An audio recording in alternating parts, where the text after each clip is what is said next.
So, today we will be discussing the compaction curve, as we have already discussed what is compaction, what is the difference between compaction and consolidation. So, we will be moving with the compaction curve today, and then we will move on to the certain other topics there related to the compaction. So, see here, what is the compaction first of all? That is, the compaction curve is obtained by the compaction in the lab. When we do the compaction there, then there is some soil that is taken from the field that has the water content, say W. So, its dry unit weight is somewhat determined. So, this curve is what? In this curve, in this compaction curve, water content is expressed on the horizontal axis. So, this is the water content here, and the corresponding value of the dry unit weight of the soil is represented on the y axis. So, this is gamma d on the y axis.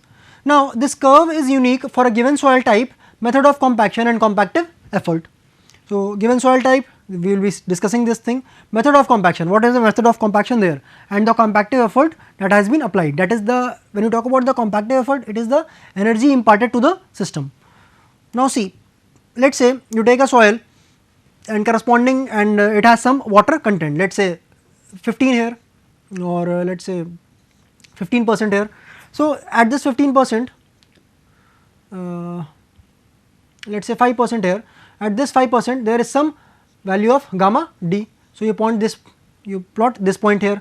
When at another, say 10 water, at the water content 10%, the gamma d value comes out to be somewhat higher, and it was like this. And it is observed that at a higher content, at say 13, what happens, the gamma d value comes out to be somewhat much more higher, and it is like this. So, you will be obtaining a curve like this, but what about the remaining points? So, when you increase the water content to slightly more, what happens, this dry density tries to decrease. So, it is slightly reduced here. Then if you increase the water content, the dry density will again decrease. So, if you plot the freehand curve, this is the compaction curve which is obtained. Now, we will be seeing what is unique in this and how it depends on various factors. So, see, when we are talking about this thing, see here, this is the gamma d on the y axis that we will be discussing, and this is the water content. So, the compaction curve is basically what? This is the gamma d value and this is the water content. So, this is the compaction curve that you obtained at different water contents. So, let us say if you take this standard Proctor test curve here, so what happens, at some water content, let us say 5%, the gamma d value is 16, at say 10%, at 9%, I would say 9%, the gamma d value is something, and we plot the different points. So, the compaction curve for the standard Proctor test or for just say any type of test is given like this. But what happens if you use a more compactive effort? What happens there? There at that point of time, the compactive energy is increased. When the compactive energy is increased, so you can see that the maximum value of gamma d in this curve is this point here, and when you obtain this for the modified Proctor test, when we apply the different set of conditions, different set of efforts, compactive efforts, what happens there, the modified Proctor test compaction curve is obtained like this, where the peak is here.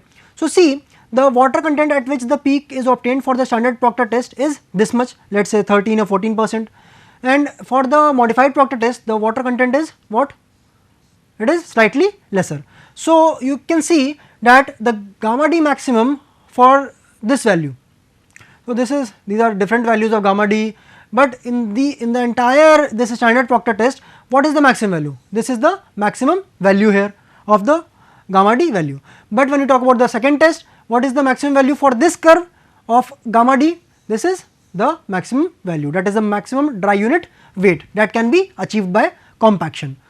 Now, if we join the different curves, if you take many curves like this and you obtain you apply a different effort there, so what happens, you can apply a different effort and you can get a different curve. So, at that point of time, when you join the different maximum values of gamma d, this line will be called as the line of Optimus. Now, this value, this maximum value of water content is called as the optimum moisture content. So, for this curve the optimum moisture content is this value here, and for this modified Proctor test there is the optimum moisture content, that is this 10. Why we call it as optimum moisture content? Because if the water content is reduced below this thing, what happens? The gamma d maximum value will not be achieved, gamma d will be somewhat lesser. So, the dry unit weight which had to be achieved would have been slightly less. And similarly, if we increase the water above this content, if you are talking about this modified Proctor test, and if we increase the water content above this 10%, what happens? Again the gamma d value tends to reduce. See the gamma d values here, this value has reduced, this value has reduced as the water content has been reducing, has been increasing. So, we have seen here two things. Now, this is the 0 air void line, and in this case the 0 air void line and the 100% saturation line are overlapping each other. They are not the same line, but they are two different lines and they are overlapping each other in this case. Now, we will be seeing what are the different things here. That is that whatever we have discussed, now we can simplify it in points. The compaction curve can be used to find out the water content at which gamma d maximum, that is the maximum dry unit weight. There are, see here, there are gamma d 1, 2, 3, 4 and 5. As many water contents you take, you get the different gamma d values, but one of them would have been a maximum value. So, you want to compact the soil to the maximum dry unit weight, because when you are compacting the soil to the maximum dry unit weight, you will get the maximum shear strength, maximum stability, and you will get the best engineering property that you have been desiring of in whatever be the case in the field. So, it is used to find out the water content at which maximum dry unit weight of the soil can be achieved, and this water content is referred to as the optimum moisture content. See here, if this is gamma d, for this curve we are talking about standard Proctor test, this is the gamma d, this is the gamma d, this is the gamma d, and these are different values. But in all these gamma d, what is there at this water content? What happens? Maximum value of gamma d is achieved, and all the other gamma d value is lesser than this peak value. So, this peak value is achieved at some water content, and that water content is referred to as the optimum moisture content, OMC, that we will be referring. Now, see the second point, the gamma d max is obtained in lab is only for a given amount of compactive effort and the method of compaction. As you change the method of compaction, what happened in the previous case? The compaction curve was shifted to some other value, some other points, and you studied that curve separately. Now, it is not, this gamma d maximum is not necessarily the maximum dry unit weight that can be achieved in the field. So, it is not necessary that whatever be the gamma d max values, let us say 20 kilonewton per meter cube is obtained in the lab, and that gamma d maximum value can obtained in the field also. That might be the case, that might not be the case, but practically it does not reach the maximum dry unit weight that you have obtained in the lab. Now, a curve representing the relationship between gamma d and W at constant percentage of air voids is termed as air void line, and by the relation you know that gamma d is equal to 1 minus neta A. So, this neta A is constant here into G into gamma W by 1 plus the water content that you are trying to see, and then the G value. You know the different notations here. Now, see another curve is there, a curve representing relationship between gamma d and W at constant degree of saturation. So, these are two different lines that we are talking about. This is curve number 1, say this is curve number 2. So, relation between gamma d and W at constant degree of saturation is called as saturation line. Now, you know the formula that gamma d is equal to G gamma W by 1 plus Wg by S. So, we will be seeing how these two lines are different. Now, when you talk about at a particular water content, maximum dry unit weight is attained when the soil is completely saturated or when the entire air is removed from the soil mass. So, these are two cases, neta A is equal to 0, that is all the air is removed from the voids. So, you get this value, or you can say S is equal to 1, the entire soil is completely saturated. So, you get this value. How do you get this value? See in the previous formula that if you say that neta A is 0, this is the air void line. This relation is what? This is the relation. How can you say it is a line? First of all, line is what? Gamma D and W relationship is that we are talking about. Line equation is what? Y is equal to mx plus c. If there is no intercept here, so y can be equal to mx. So, let us say y is equal to, here we can say that y is gamma d and m is the slope, that is some constant value. So, see here neta A is constant, as we have told that at constant percentage of air voids.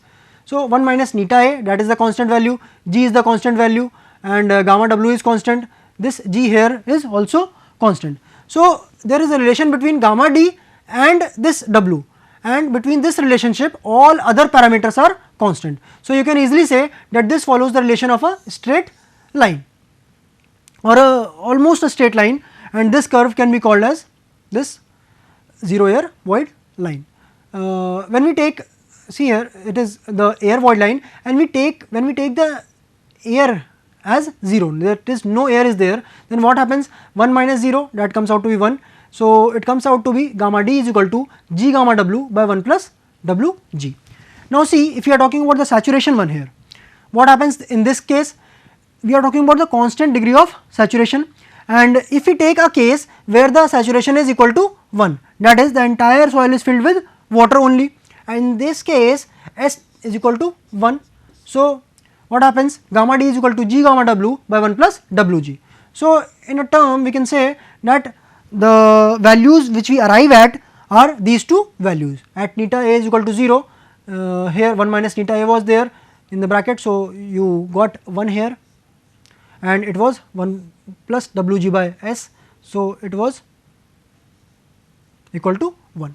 So, you can see the equation is the same, but what happens? See here, important thing, what happens here, that these are two different curves obtained from two different relations. So, it is the 0 air void line and it is the 100% saturation line. So, in the previous figure you had already seen, see here that this 0 air void line is one line and the 100% saturation line is also coinciding with this 0 air void line. Now, the 100% saturation line corresponds to 0 air void line, that is it is overlapping up here, but it does not signify that x% saturation line corresponds to 100 minus x% air void line. That is, let us say if you are talking about the 80% saturation line, okay, and you are also saying that this 100 minus x, that is 20% air void line, these two are same. If you say this thing, this is wrong, this will not be the case. Okay. Remember this very important thing here, that these two lines are overlapping and these are two separate lines that you will be getting from the relation that we have already talked about. Now, what happens in the field? Theoretically computed gamma d max corresponding to a particular water content is never attained practically, even under heaviest compaction that you can give to the soil. As what happens when, see this thing, when you are applying the force here to the rammer, when you are compacting the soil, what happens in the compaction process? Air goes out. So, air is moving out here. When the air moves out in the lowering process, what happens when you lift the rammer to again press it down? What happens here? When you again lift it up, some amount of air due to the negative pressure, what happens? There is some negative suction type of pressure that acts when the compacting element is lifted. So, when it is lifted, some air again re-enters. So, we can say that the gamma d maximum that we have obtained in the lab cannot be practically obtained in the field. Now, see the line joining the gamma d maximum corresponding to OMC at different compactive effort is referred to as the line of Optimus, that we have already seen in the very first slide here. Now, the degree of saturation S is 85 to 90% when the gamma d max value is attained in case of clays and silt. This is the first case. Then in case of sands, what happens? The behavior of which is not the same as that of a normal soil. Under compaction, maximum dry unit weight is attained when it is completely saturated. So now you have understood that in clays and silt, when gamma D maximum is to be attained, the degree of saturation practically is 85 to 95%. But in case of sand, when the gamma D maximum has to be attained by you in the field, then at that point of time the saturation value has to be equal to 1. Now when we talk about the field control test, see here, in order to analyze the compaction characteristics of the soil in the field, water content is determined using rapid tests such as rapid moisture meter method that we have already studied in the very first classes when we discussed the determination of water, and you will also be studying it in the lab work. Then rapid moisture meter method or by Proctor needle method. So what happens in the Proctor needle method? See, first of all, what is the Proctor needle? So this Proctor needle consists of a Proctor needle having the needle point connected to the needle shank, which in turn is connected to the spring controlled plunger. See here, this is the needle point, and this needle point here, this needle point varies, and you can apply different needle points according to your convenience, whatever is available to you. Then there is needle shank, this is here, and this shank is connected to the plunger. This plunger is containing some graduations in kilogram per centimeter square, and this is the spring, and spring controls the plunger. So this is the basic setup. When you apply this on the field, there is some resistance which is being offered by the soil, and the resistance offered by the soil is being noted by this Proctor needle. Now how this test is performed, see the process here, then we will move on how we determine the different values.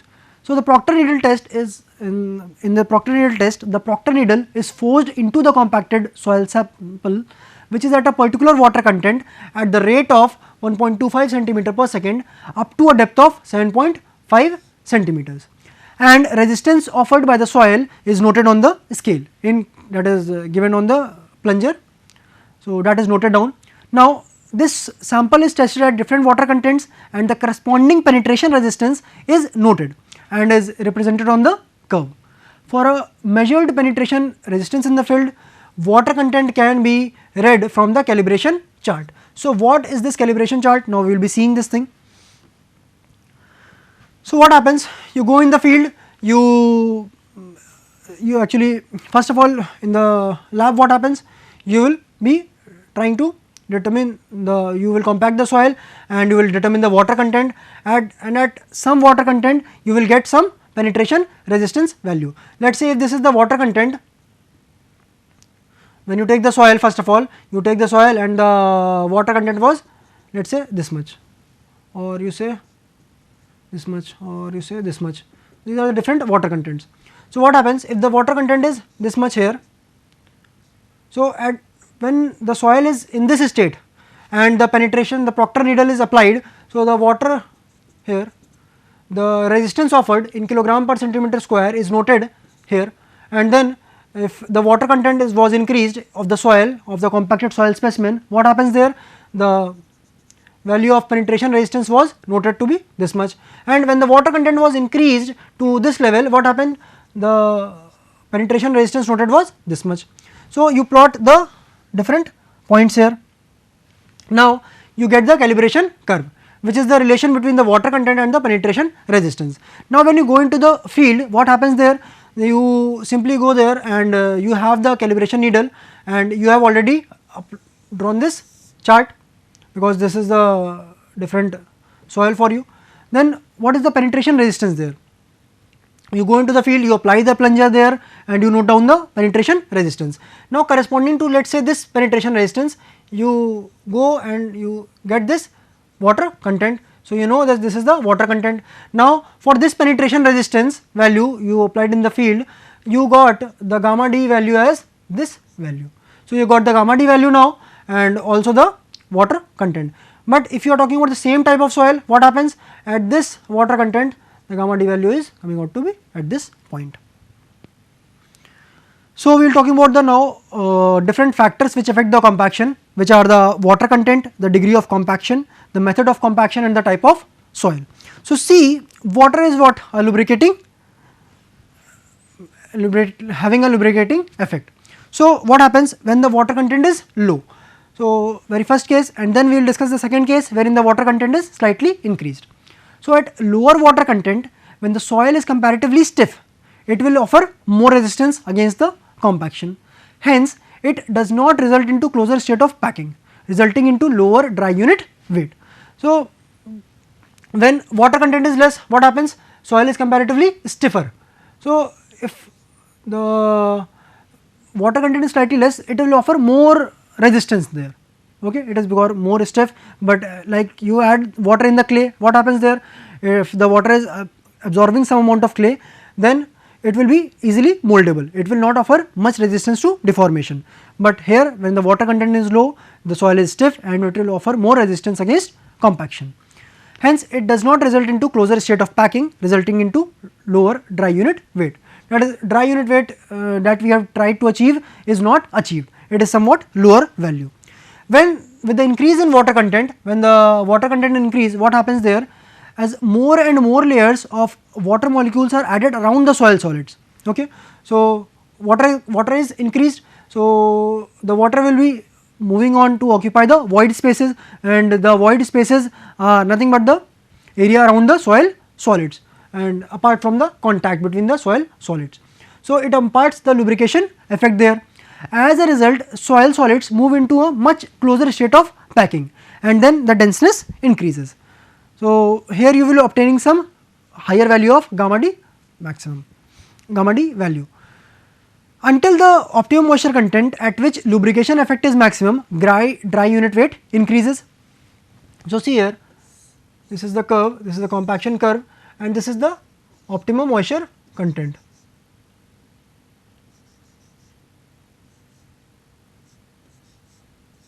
This is the optimum moisture content. At this OMC, what happens? The lubrication effect goes on increasing, and here the lubrication effect is maximum. But what happens beyond this OMC, in this region, what happens when the water content is more increased, then the water starts replacing the soil solids at the same lubrication effect, and the denseness thereby decreases here. So it will not be much dense. So the optimum moisture content is the value where you obtain the maximum gamma D. Now when we talk about the degree of compaction, degree of compaction means the energy imparted to the compaction material that we want to analyze. Now with increase in the degree of compaction, maximum dry unit weight increases and the corresponding OMC decreases. So you know that in the standard Proctor test, the number of blows was what? 25 into this 3 layers were there. So 75 number of blows were given.